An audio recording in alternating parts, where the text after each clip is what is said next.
Hola, ¿qué tal? Buenos días a todos. Vamos a hacer una nueva clase del curso de Cifrería 1 con la misma modalidad que venimos trabajando. En este caso, en esta clase, lo que tenemos que realizar es la resolución del cuestionario que ustedes tenían que responder con el material que les fue enviado del documento del digesto. Como para ir cerrando un poco ese primer contenido de lo que se refiere a lo que es el digesto, dirección nacional, lo que es el encargado, encargado suplente, suplente interino y colaboradores, que son los agentes que trabajan dentro de un registro seccional, ir interiorizándonos de a poco a todo lo que se refiere a la materia registral, eh, qué es el digesto, a qué le llamamos normativas, cuál es nuestra base en cuanto a los conocimientos que tenemos que tener para realizar trámites.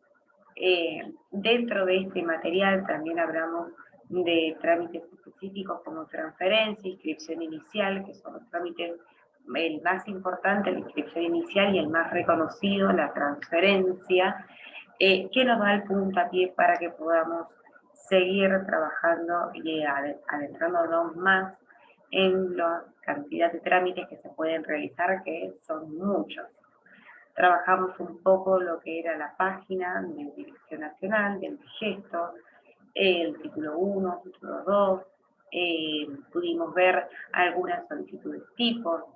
Vamos a ir avanzando un poquito en todos los temas, pero tenemos que hacer la resolución de este cuestionario para que yo ya los pueda calificar y ustedes lo puedan ver dentro de lo que es la plataforma.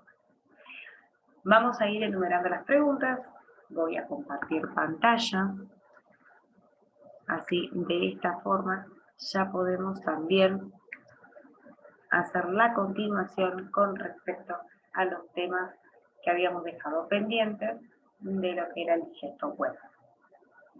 En este material que se le había enviado en la primera o segunda clase, la idea es de que, si bien es un poquito largo el documento y es un poquito complejo lo que es la comprensión de muchos de los temas, porque nosotros en este texto lo que tenemos también, aparte de lo que es la información que nosotros necesitamos, son muchas modificaciones de dirección nacional,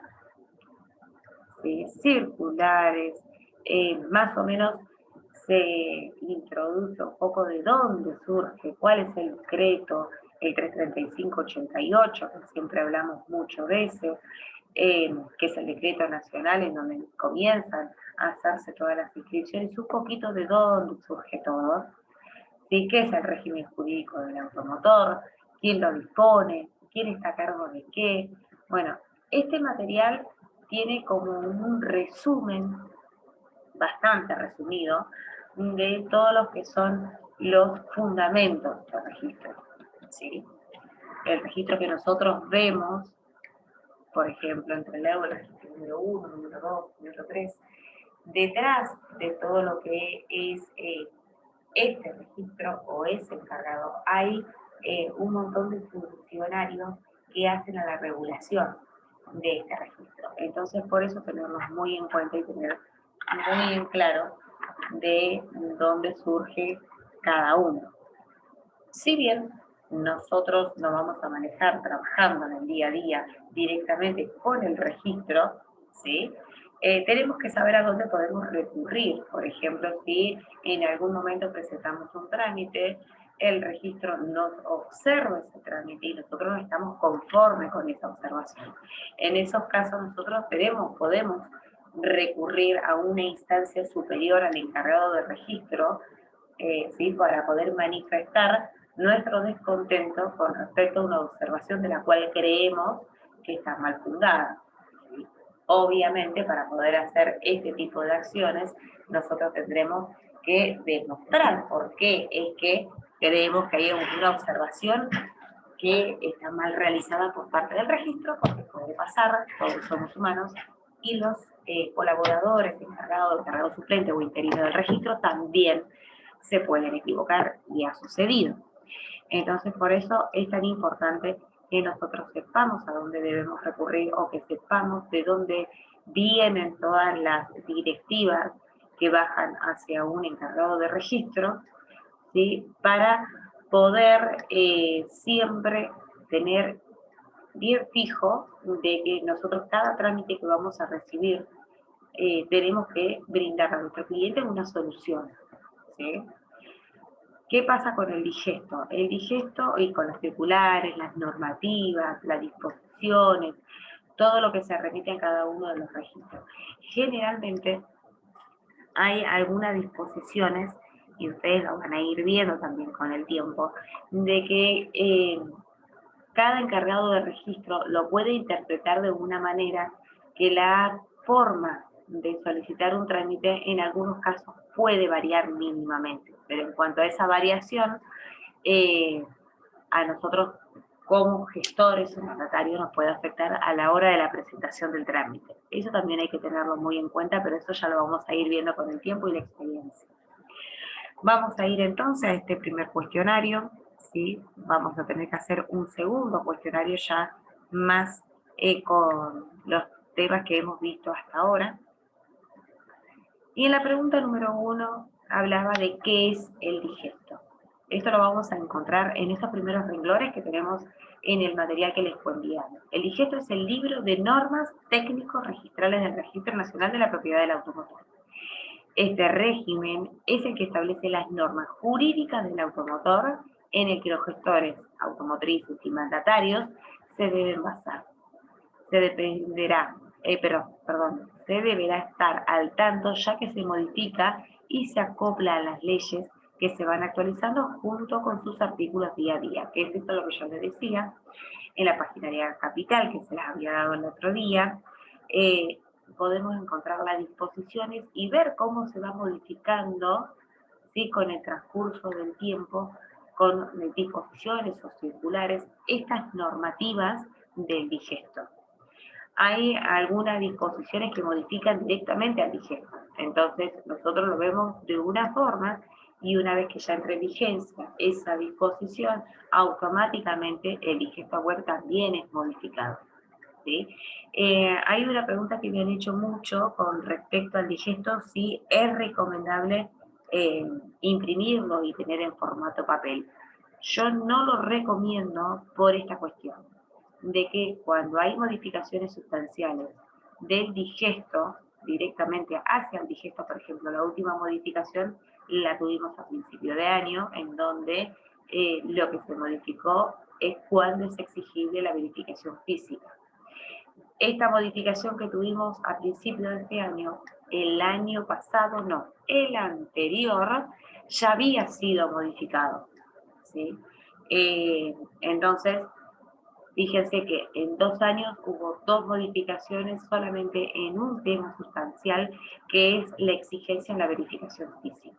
Entonces, yo no recomiendo que tengan impreso lo que es todo el digesto, primero porque es un montón de material, y segundo porque con las modificaciones, las normativas van cambiando.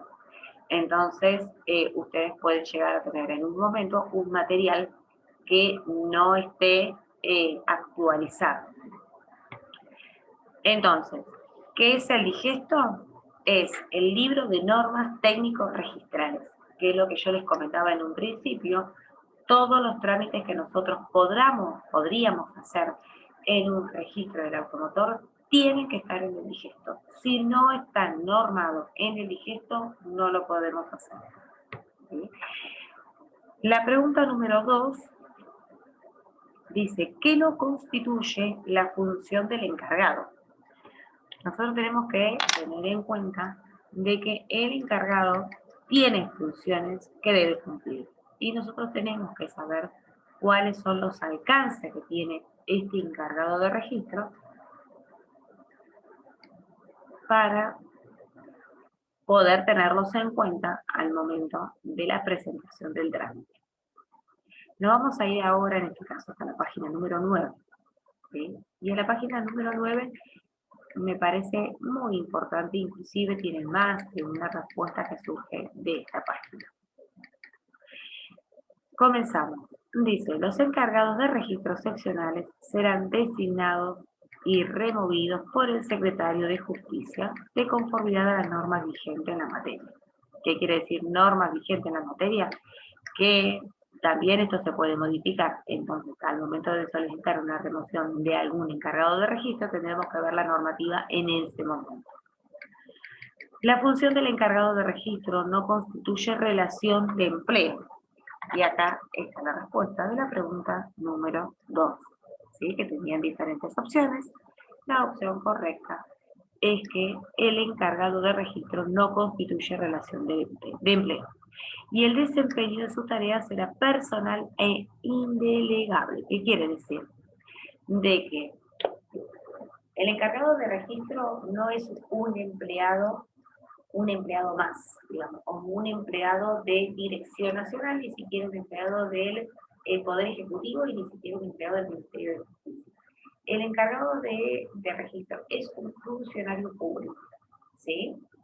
Que él tendrá a su cargo a los demás colaboradores, ya sea al encargado suplente, al suplente interino y a los colaboradores que trabajan en el registro. Todas las funciones de ellos y toda la forma en que trabaja cada uno de los colaboradores será exclusivamente responsabilidad del encargado de registro. Otra de las preguntas que teníamos en el cuestionario dice, ¿de qué será responsable directamente el encargado de registro? Y había diferentes opciones. De los hechos, de los actos u omisiones del suplente o suplente interino, de los demás colaboradores o si todas eran correctas.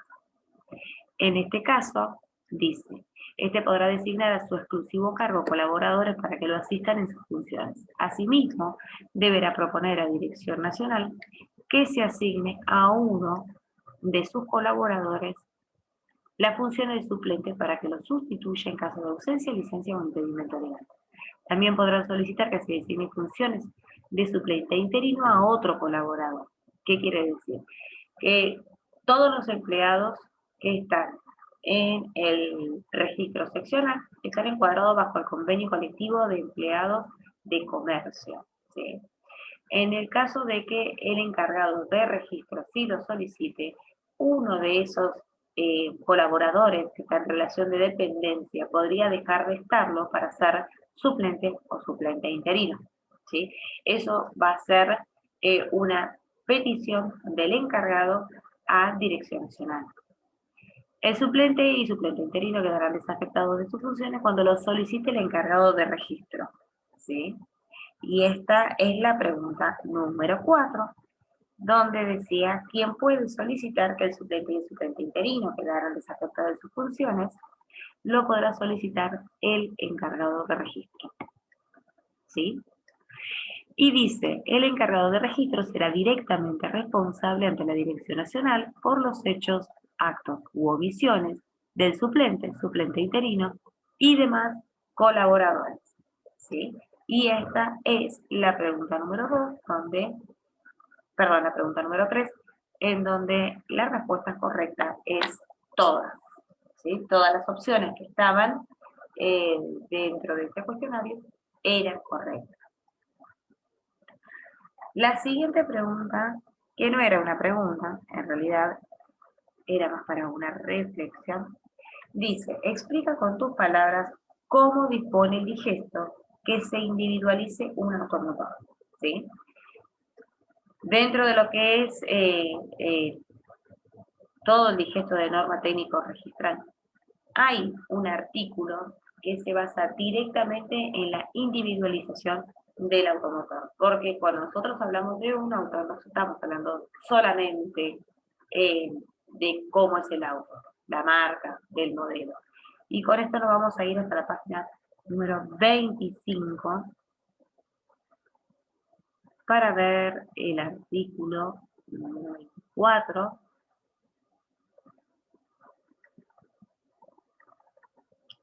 en donde dice, cada automotor, durante su existencia como tal, se identificará en todo el país por una codificación de dominio formado por 3 letras y 3 números.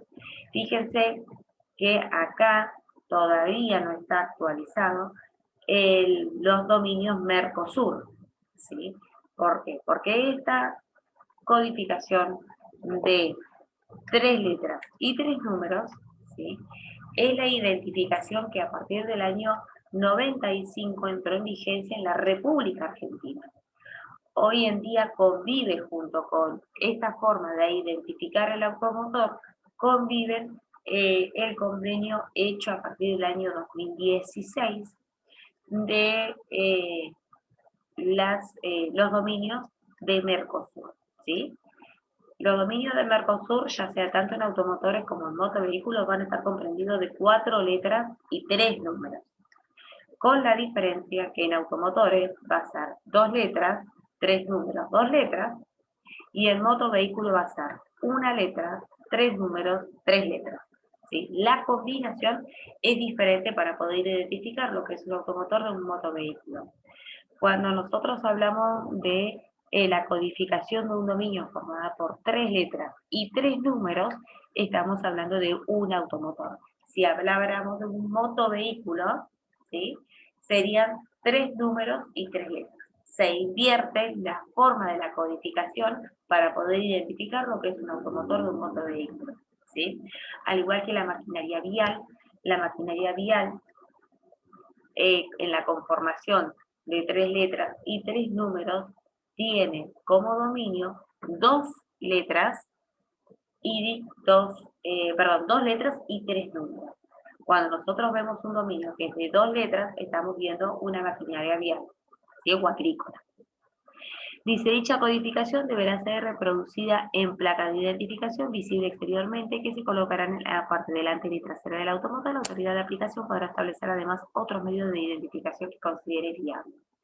Hay otra respuesta también para poder hablar de la individualización del automotor que se puede basar en las codificaciones que tiene cada uno, marca, modelo, tipo y modelo año. Estas codificaciones son aquellas que vamos a encontrar ya sea tanto en el motor como en el chasis, ¿sí?, que es la codificación BIN.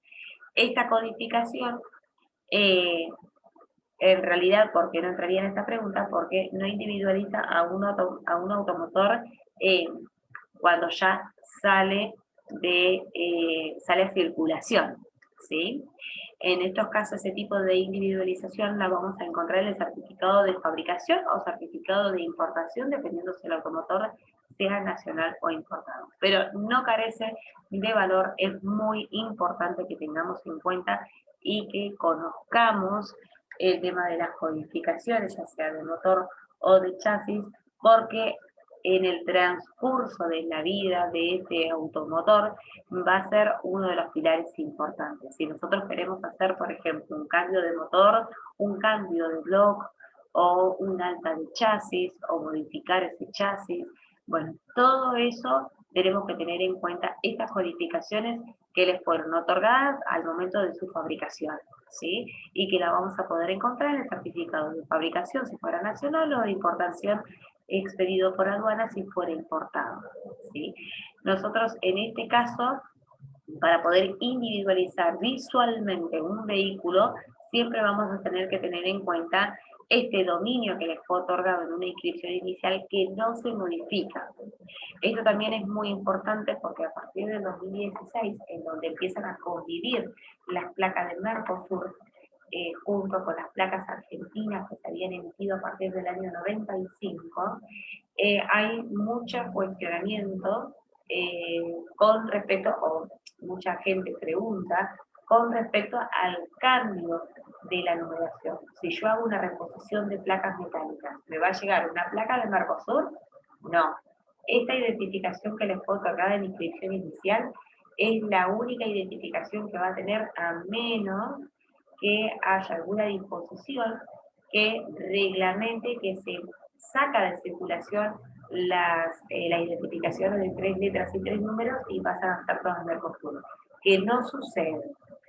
Les cuento un poquito más o menos de dónde surge este tipo de preguntas.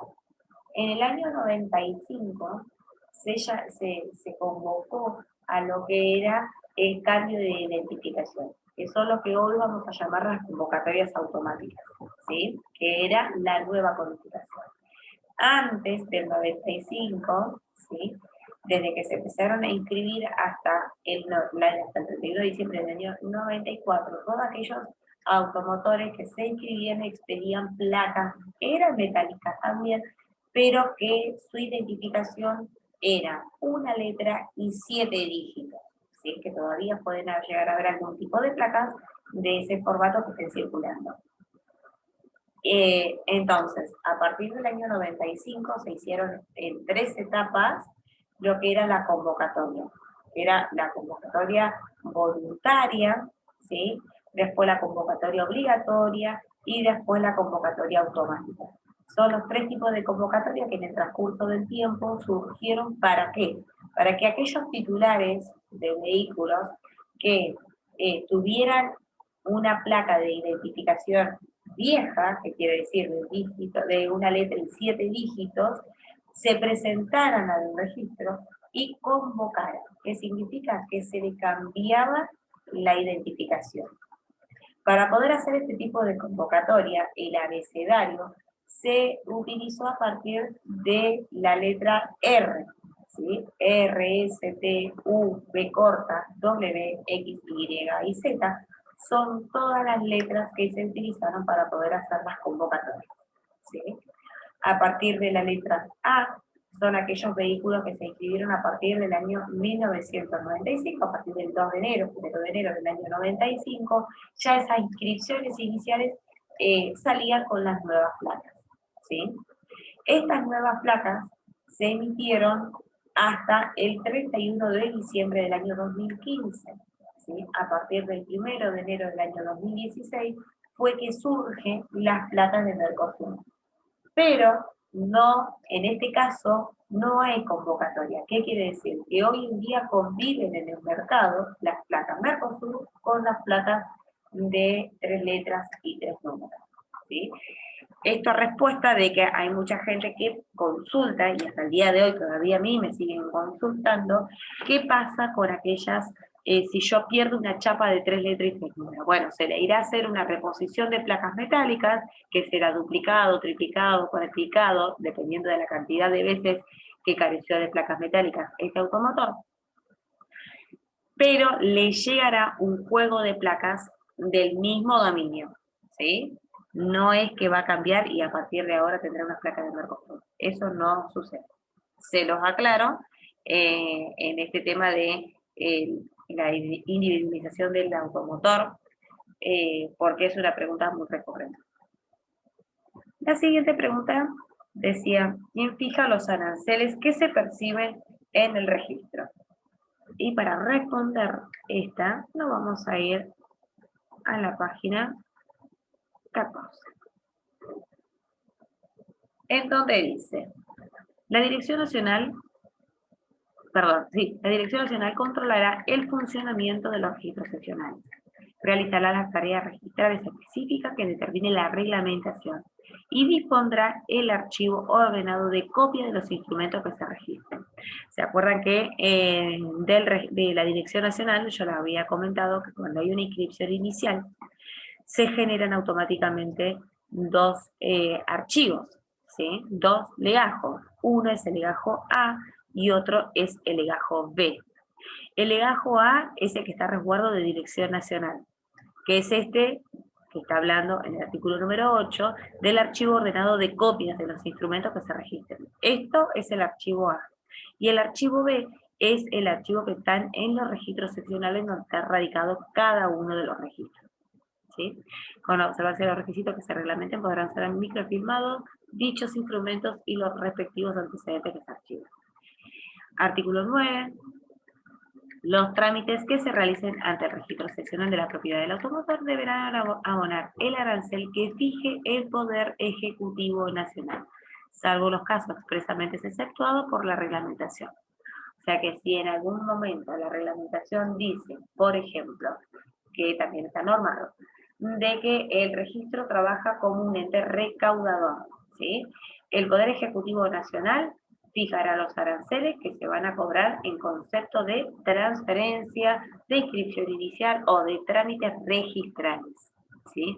Pero como el registro seccional es un ente recaudador, en el mismo registro se va a percibir también, por ejemplo, el impuesto al sello en los contratos de transferencia o en los contratos de prenda o en los contratos de inscripciones iniciales que esté dispuesto por la Dirección General de Rentas, que eso es provincia, eso es a nivel provincial. Así como también, por ejemplo, en un trámite de transferencia, el registro seccional podrá percibir los cánones que estén establecidos por un impuesto de patentes, y eso es municipal, ¿sí?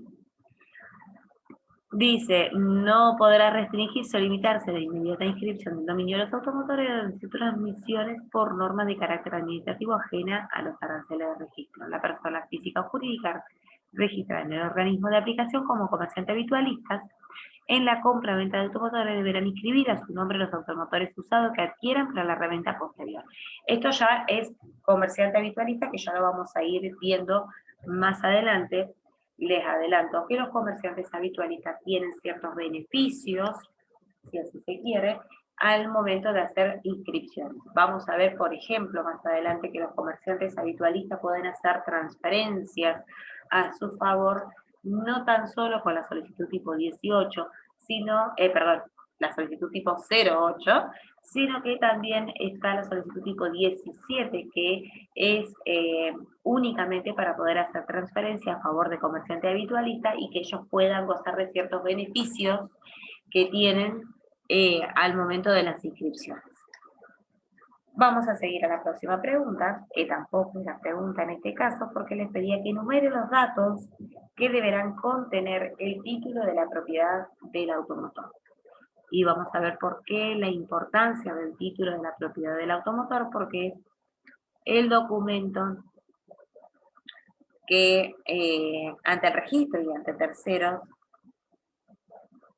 manifiesta quién es el titular registral y todos los datos de este titular. Fíjense que hay un título especial, que es el título 3, para poder hablar de lo que es el título de la propiedad del automotor.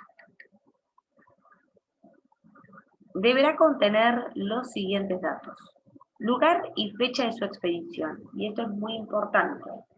Por ejemplo, a la hora de resolver un problema tributario, un problema de patentes, el lugar y la fecha de la expedición de un título de propiedad es nuestro comprobante para poder demostrar si hay un vehículo, por ejemplo, que cambia de radicación.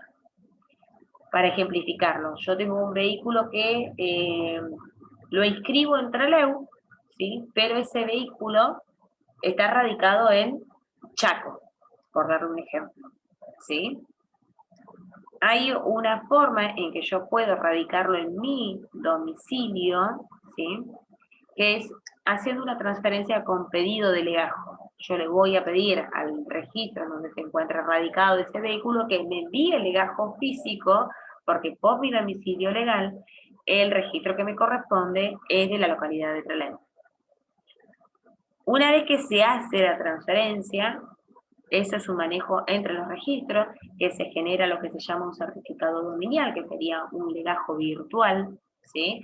De no haber ningún tipo de observación, el trámite se puede consumar, se toma razón, se emite título, se emite cédula, y yo ya tengo mi auto radicado en la localidad de Trelew cuando anteriormente estaba en Chaco, ¿sí? Ahora, ¿qué pasa con la parte de las patentes? La localidad de Trelew, por ejemplo, la municipalidad de Trelew, tiene convenios establecidos con los registros seccionales de Trelew, no con los registros seccionales de todo el país. Entonces, posterior al trámite de transferencia, deberé gestionar el trámite de baja impositiva en el lugar donde estaba radicado anteriormente, ¿sí? Entonces, para poder solicitar, si yo estoy haciendo la transferencia acá en Trelew, en Chaco nunca se enteraron de que la transferencia está en curso en la municipalidad de Chaco. Entonces, ¿qué es lo que tengo que hacer? Presentar una constancia de asignación de título o el título del automotor. ellos van a comprobar el lugar y la fecha de expedición y a partir de ese momento ya pueden darle de baja de sus sistemas, ¿sí? Que es lo que se genera una baja impositiva del automotor para que yo lo pueda inscribir en otro lugar. ¿Por qué? Porque yo no puedo inscribir un automotor para que tribute en dos lugares simultáneamente, ¿sí? Sí o sí se le tendrá que dar de baja de un lugar para darle una posterior alta en otro lugar. Y en ese caso es primordial el lugar y la fecha de la expedición del título. Como punto B, número asignado en su primera inscripción. Esto siempre estamos hablando del dominio, por supuesto. Elementos de individualización del vehículo, los que serán determinados por la reglamentación, incluyendo, ¿qué no me puede faltar en un título? La marca de fábrica, el modelo, número de chasis y o motor, en realidad va el número de chasis y el número de motor, tipo de combustible empleado, número de ejes, si fuera un camión, por ejemplo, distancia entre los mismos, número de ruedas de cada eje, potencia de caballo. Bueno, esto es dependiendo, obviamente, el tipo de vehículo que sea, ¿sí? El tipo de carrocería, el tipo de tracción, indicación si se destinará a uso público o privado, y esto también es importante, porque, por ejemplo, yo no puedo tener un vehículo afectado a un remis o a un taxi si el uso del automotor es privado, ¿sí? Como así, si tengo un automotor, estoy conduciendo un automotor que tiene de uso público, ¿sí? Al momento de hacer un control, no lo podré manejar con un carnet común, tendrá que ser un carnet profesional. O sea que esto también es muy importante cuando nosotros vamos a hacer una transferencia de alguna persona, por ejemplo, que compró un vehículo que fue un colectivo que fue afectado al uso público, y yo ahora lo quiero hacer motorhome, por ejemplo, y que sea solo mío, bueno, tendré que cambiar ese uso en el trámite, tendré que cambiar el tipo, porque ya no será transporte de pasajeros y será motorhome, ¿sí? Son diferentes cosas que tenemos que tener en cuenta, porque no es lo mismo al momento de la circulación de la vía pública. ¿Qué más tiene que tener un título de propiedad? Nombre y apellido, nacionalidad, estado civil, domicilio, documento de identidad, clave o código de identificación otorgado por la Administración Federal de Ingresos Públicos, por la Administración Nacional de Seguridad Social, que quiere decir el CUIL o el CUIT. Así como también razón social si fuera una persona jurídica privada, inscripción y domicilio, clave o código de identificación en el caso de personas jurídicas. Indicación de los instrumentos y elementos probatorios en virtud de los cuales se anota el dominio. Modificaciones introducidas al vehículo siempre que ellas alteren alguno de los datos previstos en el inciso C. Con respecto a este tipo de modificaciones, se deberán consignarse, además en el título del automotor, la constancia de inscripción en el registro de instrumentos públicos o privados, de prenda, de transferencia de dominio, toda inscripción que afecta al dominio, posesión o uso del automotor que estuviera vigente al presente, a presentarse el título en el registro y no figura técnica. Con respecto a todos los datos que se van cargando posterior a una transferencia en un título de propiedad, nosotros vamos a ver, a medida de que vayamos viendo el trámite, porque hay se incorporó a partir del año 2018 lo que es la constancia de asignación de título, que se digitalizó el título, pero igualmente nosotros estamos conviviendo con un montón de títulos que se emitieron con el sistema de SURA, ¿sí? A partir del año 2013 en adelante, hasta el 2018, se emitió un título tamaño oficio, color celeste, que era el que se emitía con SURA. Y los anteriores, ¿sí? Que se emitieron hasta el año 2013, eran los que nosotros conocemos como los verdes, que eran los cuadraditos, los verdes. Bueno, esos títulos todavía están en vigencia, ¿sí? Ahora, cada uno de los trámites posteriores que se tiene que hacer, si es de relevancia, se tiene que inscribir en el título. Como por ejemplo, yo voy a hacer una reposición de placas metálicas y eso tiene que constar en el título. Entonces, deberá presentar junto al trámite de reposición de placas metálicas el título original para que pueda ser cargado de forma manual. Y si fuera un título digital, ¿sí? No hace falta la presentación del título porque directamente el registro va a ser la carga en sistema y cuando yo descargue nuevamente mi título digital tiene que estar esta inscripción hecha una vez que ya del trámite se tomó razón. ¿Sí? Estas son pequeñas diferencias que hay cuando nosotros nos encontramos con un trámite que tiene un título digital o un título formato papel, ya sea el celeste o el verde. ¿Sí? ¿Qué otra cosa también tiene que tener el título de propiedad? Las afectaciones que tiene. Por ejemplo, yo me estoy comprando un vehículo 0 kilómetros y este vehículo lo tengo con una prenda, porque yo pagué unas cuotas y financio el resto del vehículo. Bueno, esta prenda tiene que estar informada en el título, ¿sí? Esto es un gravamen, es una prenda, y acá lo dice en el punto número 1, de prenda de ocasión referentes al vehículo con indicación del nombre, apellido, domicilio del acreedor o locatario, plazo y monto de la obligación prendaria. Dentro del título, ¿sí? Tiene que constar si el vehículo se prendó, cuándo se prendó, quién fue el acreedor prendario, por cuánta plata, en cuántas cuotas, ¿sí? Toda esa información tiene que estar. ¿Por qué? Y ya lo vamos a ver en el capítulo de prenda. Una prenda tiene una vigencia de 5 años, ¿sí? Yo puedo hacer un contrato de prenda, por ejemplo, en 24 cuotas, que son 2 años, pero registralmente la prenda va a estar vigente durante 5 años, salvo que yo haga una cancelación anterior, ¿sí? En estos 5 años, si yo tengo un contrato de prenda que supera en cantidad de meses, por ejemplo en 84 cuotas, como son los planes de ahorro, tendré que hacer una reinscripción y esta prenda se va a extender la vigencia por 5 años más. Entonces, por eso, importante saber la fecha en que se constituyó este contrato de prenda entre el acreedor y el deudor, ¿sí? Porque es el único elemento, este contrato de prenda es el único elemento que va a tener el acreedor prendario en el caso de que no se pague el titular de poder hacer una ejecución. Y eso se va a transformar después en una transferencia por ejecución prendaria, que ya la vamos a ver. Pero es importante que ya lo vayan teniendo en cuenta. Después, la siguiente pregunta decía, ¿qué establece el artículo 34 de la disposición F? Y con este vamos a ir a la página número 29 y vamos a leer lo que dice el artículo número 34.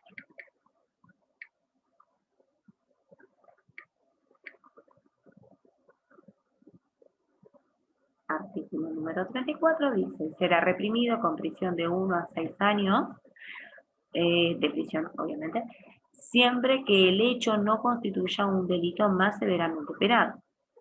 El que insertare o hiciere incorporar en las solicitudes tipo o comunicaciones presentadas ante el organismo de aplicación o los registros seccionales declaraciones falsas, concerniente a hechos o circunstancias que tales documentos deban aprobar.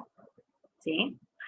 Esto es lo que yo le hablaba el otro día de lo que es las declaraciones juradas, ¿sí?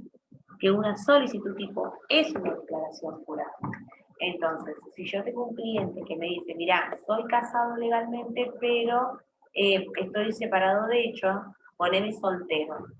No, nosotros como gestores, como mandatarios, eso no lo podemos hacer, porque nos vamos a ver involucrados, ¿sí? En una penalidad que lleva de prisión 1 a 6 años, en donde está insertando en una solicitud tipo una falsedad.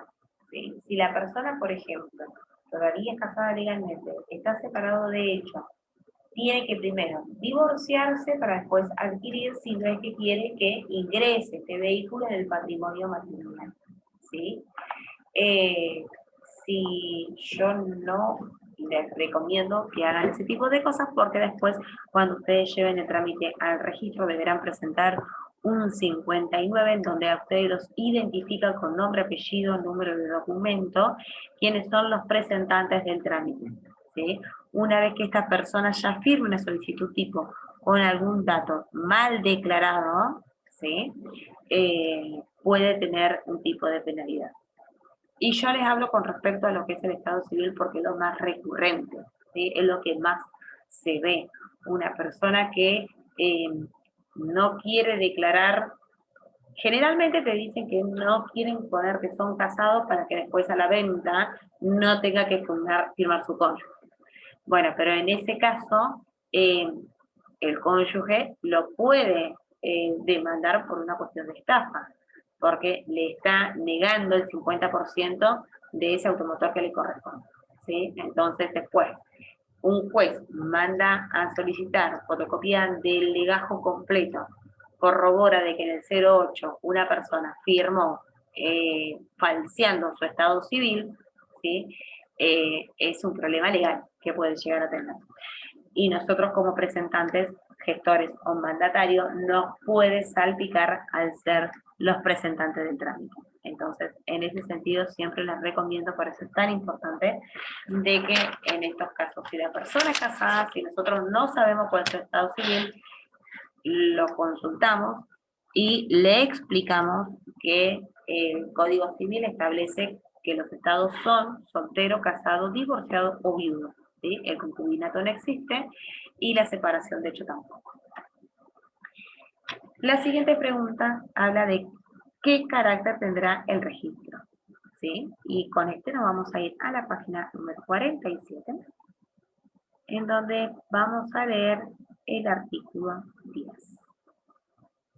En el artículo 10 dice, el registro tendrá carácter público y cualquier interesado podrá solicitar informes sobre el estado del dominio de automotores inscritos y respecto de las anotaciones personales que obren en ello, previo pago del arancel correspondiente y dando cumplimiento a los requisitos que establezca Dirección Nacional.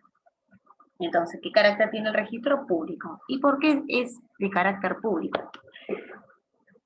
Porque toda la información que el registro maneja es de carácter público. Yo, por ejemplo, veo un auto en la calle y con solo saber el dominio, yo puedo pedir un informe. Y en este informe me va a decir cuál es la situación jurídica del vehículo, quién es el titular registral y todos los datos del titular registral. ¿Sí? Esto yo se lo había comentado en la clase anterior, que los automotores, si bien son de uso privado y el automotor es una propiedad privada, la información que maneja el registro es de uso público. Yo puedo consultar, por ejemplo, en el registro cuántos autos tiene una persona física o una persona jurídica. Existe un trámite, ¿sí?, que se llama informe nominal, que a mí me indica la cantidad de vehículos, cuáles son los vehículos que una persona física o jurídica puede tener. O sea, hay un montón de informes y toda esa información lo puede solicitar cualquier persona. Hay ciertos trámites, ¿sí?, que sí o sí tiene que hacer el titular registral, como por ejemplo el certificado de estado de dominio, que es lo que te genera, es un bloqueo de 14 días por una reserva de prioridad.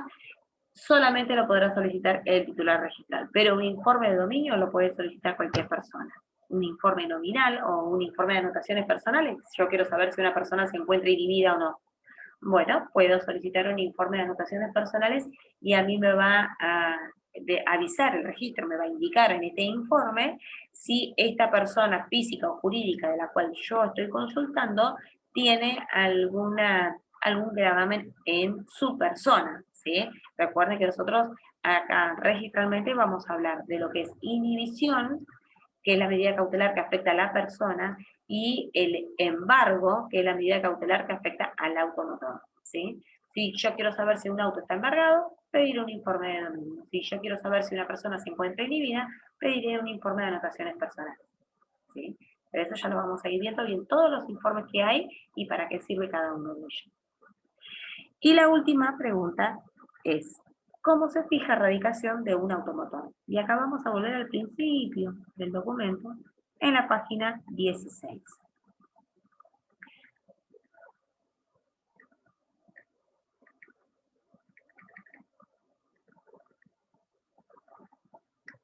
A ver.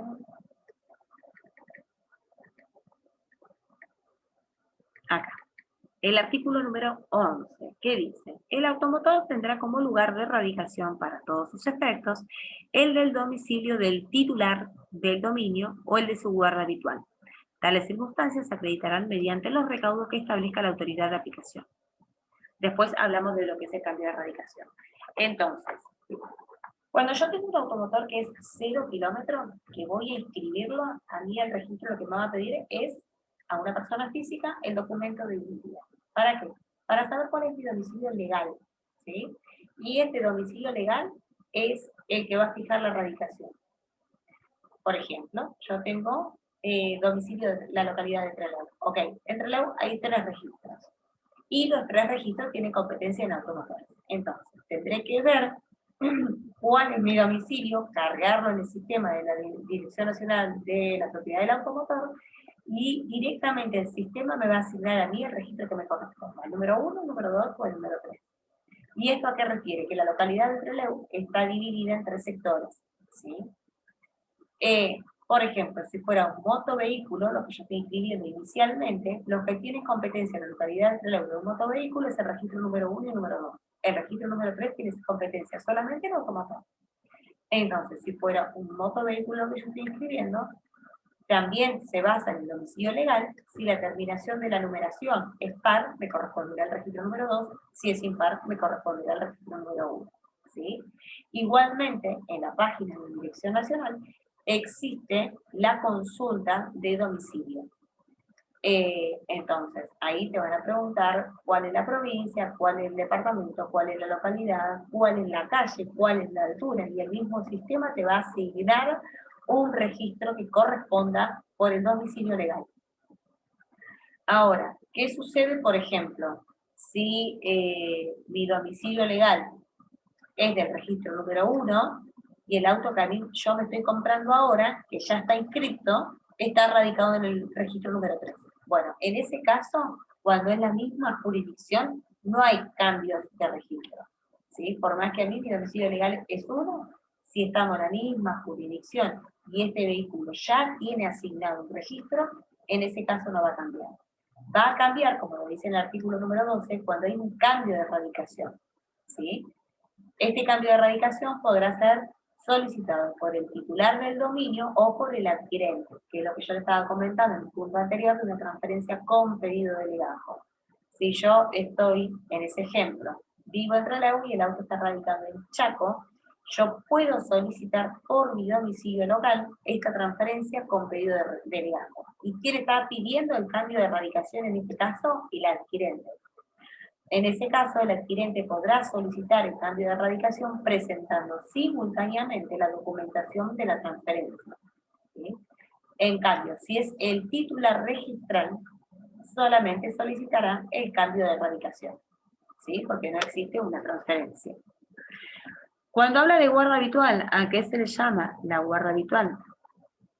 Está contemplado dentro del digesto de que una persona física o jurídica, recuerden que cuando hablamos de personas siempre estamos abarcando a todas las personas que pueden estar dentro del digesto de normas técnicos registrales, tiene que definir un domicilio legal. Este domicilio puede ser el que surja de mi documento como persona física o del estatuto de inscripción en IGJ en una persona jurídica privada, o yo puedo tener una guarda habitual.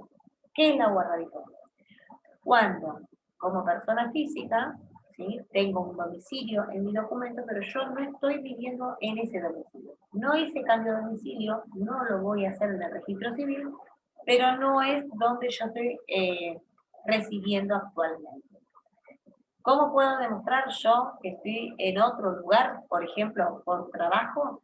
Presentando un contrato de alquiler, un informe de la propiedad de inmueble, ¿sí?, en donde yo presentando esa documentación, un contrato que esté en mi nombre, puedo demostrar por un informe de la propiedad de inmueble o un título de propiedad del inmueble, puedo demostrar que yo estoy residiendo en otro lugar distinto al domicilio legal, ¿sí?, pero que es mi guarda habitual, que yo estoy en ese momento por un lapso que es indeterminado, no te preguntan cuánto, o no está estipulado un mínimo o un máximo de tiempo, pero yo puedo presentarle ese domicilio como una guarda habitual, ¿sí?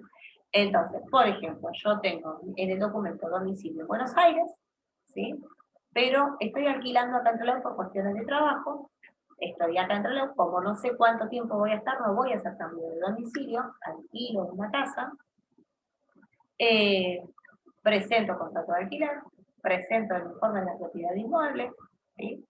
Yo ahora tengo un vehículo que me compré en Trelew, pero no lo puedo radicar en Buenos Aires, porque después cualquier trámite que tenga que hacer y presentarse titular registral, tendré que ir a Buenos Aires. Entonces presento toda la documentación para generar una guarda habitual en esta localidad, en esta jurisdicción. Entonces los próximos trámites los podré realizar en el registro que me queda más cercano a la jurisdicción donde yo estoy viviendo actualmente, ¿sí? Eso es la guarda habitual. Es presentar un domicilio distinto al domicilio legal, ¿sí? Que no es el domicilio que podría o no ser el domicilio real, pero tengo documentación para poder solicitar de que el vehículo me quede en esa jurisdicción, ¿sí? Básicamente esa es la guarda habitual. Bueno, y esa era la última pregunta. Voy a tratar de hacer las correcciones pertinentes y poder enviárselas. Y en la próxima clase vamos a seguir con los temas que tenía del digestor, ¿sí? También tenemos que hacer un cuestionario, y dejamos de compartir.